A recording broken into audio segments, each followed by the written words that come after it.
Hi friends, welcome back to Yogachalam YouTube channel. அலவேசு கிருஷ்ண சமாதானம் உள்ளவங்களி தங்கட்டும். ஃப்ரெண்ட்ஸ், இன்றைக்கி நம்ம வீடியோவில் என்ன பார்க்க போகிறோம் அப்படின்னா, ரொம்பவே ஆரோக்கியமான சேனை கிழங்கு 65 எப்படி செய்கிறதுன்னு பார்க்க போகிறோம். வாங்க ஃப்ரெண்ட்ஸ், வீடியோக்குள்ளே போகலாம். வீடியோக்குள்ளே போகிறதுக்கு முன்னாடி ரெட் கலர் சப்ஸ்கிரைப் பட்டனை கிளிக் பண்ணிக்கோங்க. கூடவே இந்த பெல் ஐக்கானையும் ப்ரெஸ் பண்ணிக்கோங்க. ஃப்ரெண்ட்ஸ், சேனை கிழங்கு பொரியல் செய்கிறதுக்கு நான் இன்றைக்கி 1 கிலோ சேனை கிழங்கு எடுத்திருக்கேன்.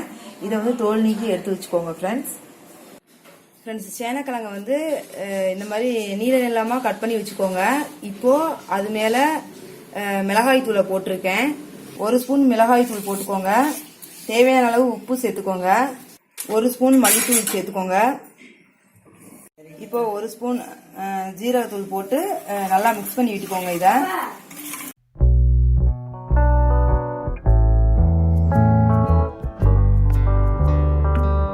இப்போ நல்லா மிக்ஸ் பண்ணி விட்டாச்சு. ஃப்ரெண்ட்ஸ், இது வந்து 10 to 15 மினிட்ஸ் மட்டும் அப்படியே ஊறட்டும். அதுக்கப்புறம் இதை வந்து எண்ணெய் ஊற்றி நல்லா பொரிச்சு எடுத்துக்கலாம். வெயிட் பண்ணுவோம். ஃப்ரெண்ட்ஸ், ஊறட்டும். ஃப்ரெண்ட்ஸ், சேனைக்கிழங்கு வறுவல் செய்யறதுக்கு தேவையான அளவு எண்ணெய் ஊற்றிக்கோங்க. பாத்திரத்தில் எண்ணெய் நல்லா காஞ்சதும் ஊற வச்சிருக்க அந்த சேனைக்கிழங்க ஒவ்வொன்றா எடுத்து பொரிச்சு எடுத்துக்கலாம்.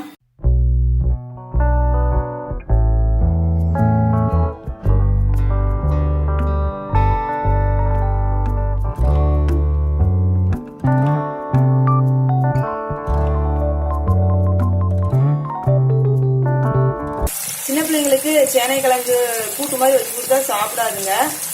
நம்ம வந்து இப்படி 65 மாதிரி பொரிச்சு கொடுத்துட்டோம்னா நல்லா விரும்பி சாப்பிடுவாங்க. எங்கள் வீட்டில் எங்கள் பிள்ளைங்களுக்கு எங்கள் அத்தை இப்படி தான் செஞ்சு கொடுப்பாங்க. விரும்பி சாப்பிடுவாங்க. உரப்பு மட்டும் கொஞ்சம் கம்மியாக போட்டுக்கோங்க. குட்டி பிள்ளைங்க இருந்தாங்கன்னா நல்லா மீன் பொரியல் மாதிரி இருக்கும் அந்த சுவை வந்து. ஸோ இதெல்லாம் ஸ்கிப் பண்ணி போயிடாதீங்க. கண்டிப்பாக இதை பார்த்துட்டு உங்கள் பிள்ளைங்களுக்கு செஞ்சு கொடுங்க. ஃப்ரெண்ட்ஸ், லஞ்சுக்கு தயிர் சாதம் மட்டும் ரெடி பண்ணி இந்த மாதிரி பொரியலை வச்சு 65 மாதிரி போட்டு கொடுத்தீங்கன்னா பிள்ளைங்க வந்து லஞ்ச் பாக்ஸை எம்டி பண்ணி தந்துடுவாங்க. நல்லா மொறுன்னு வேகிற வரைக்கும் வெயிட் பண்ணுவோம். ஃப்ரெண்ட்ஸ், இப்போ நல்லா பொரிஞ்சிருச்சு. ஃப்ரெண்ட்ஸ், மொறுன்னு இப்போ நம்ம எடுத்துக்கலாம் இந்த பதத்தில். ஃப்ரெண்ட்ஸ், சுவையான சேனைக்கிழங்கு 65 சேனைக்கிழங்கு பொரியல் ரெடி. ஃப்ரெண்ட்ஸ், இதை சேனைக்கிழங்கு வறுவல்னு கூட சொல்லலாம். தயிர் சாதத்துக்கு செம்ம காம்பினேஷனாக இருக்கும். அது மட்டும் இல்லை, சாம்பார் வச்சு சாப்பிட்டீங்கன்னா சாம்பாருக்கு இது ரொம்ப மேட்சிங்காக இருக்கும். ஸோ வச்சு சாப்பிட்டு பார்த்துட்டு நீங்கள் உங்கள் கமெண்ட்ஸ் சொல்லுங்கள். ஃப்ரெண்ட்ஸ், உங்கள் பிள்ளைங்களுக்கு நீங்கள் செஞ்சு கொடுத்தீங்கன்னா நீங்கள் வந்து வெறுவாயிலே சாப்பிட்ருவாங்க. அவ்வளோ டேஸ்ட்டாக இருக்கும். ரொம்ப சுவையாக இருக்கும்.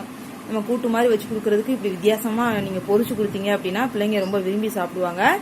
குட்டி பிள்ளைங்களுக்கு இந்த மாதிரி நெய் ஊற்றி சேமங்கிழங்கு பொரியலை கொஞ்சம் வச்சு கொடுத்தீங்கன்னா அவங்களுக்கு ரொம்ப விரும்பி சாப்பிடுவாங்க. உடனே எம்டி பண்ணிடுவாங்க. ஸோ நீங்களும் ட்ரை பண்ணுங்கள். ஃப்ரெண்ட்ஸ், வீட்டில் உள்ள குழந்தைங்க வந்து சேனக்கிழங்க வந்து கூட்டு மாதிரி வச்சு கொடுத்தா சாப்பிட்றதுக்கு கொஞ்சம் கஷ்டப்படுவாங்க.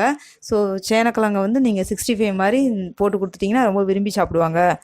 ஸோ நீங்கள் உங்கள் வீட்டு பிள்ளைங்களுக்கு செஞ்சு கொடுத்துட்டு சாப்பிட்டு பார்த்துட்டு உங்கள் கமெண்ட்ஸை எனக்கு மறக்காமல் சொல்லுங்கள். ஃப்ரெண்ட்ஸ், இந்த வீடியோ உங்களுக்கு பிடிச்சிருந்துச்சுன்னா உங்கள் ஃப்ரெண்ட்ஸ் அண்ட் ரிலேட்டிவ்ஸ்க்கு மறக்காமல் என்னோட லிங்கை ஷேர் பண்ணுங்கள். ஃப்ரெண்ட்ஸ், மறக்காமல் என்னோட யோகாச்சலம் யூடியூப் சேனலை சப்ஸ்கிரைப் பண்ணுங்கள். ஃப்ரெண்ட்ஸ், வீடியோஸ் நீங்கள் எதுவும் பார்த்து என்ஜாய் பண்ணி நினச்சிங்கன்னா என்னோட கோலம் சேனல் சசிகலா ஃப்ரான்சிஸ் கோலங்கள் யூடியூப் சேனலை சப்ஸ்கிரைப் பண்ணுங்கள். ஃப்ரெண்ட்ஸ், அதனோட லிங்க் நான் டிஸ்கிரிப்ஷன் பாக்ஸில் கொடுத்துருக்கேன். பார்த்து என்ஜாய் பண்ணுங்கள். ஃப்ரெண்ட்ஸ், உங்களை நெக்ஸ்ட் வீடியோவில் மீட் பண்ணுறேன். பாய் அண்ட் டேக் கேர். ஃப்ரெண்ட்ஸ்.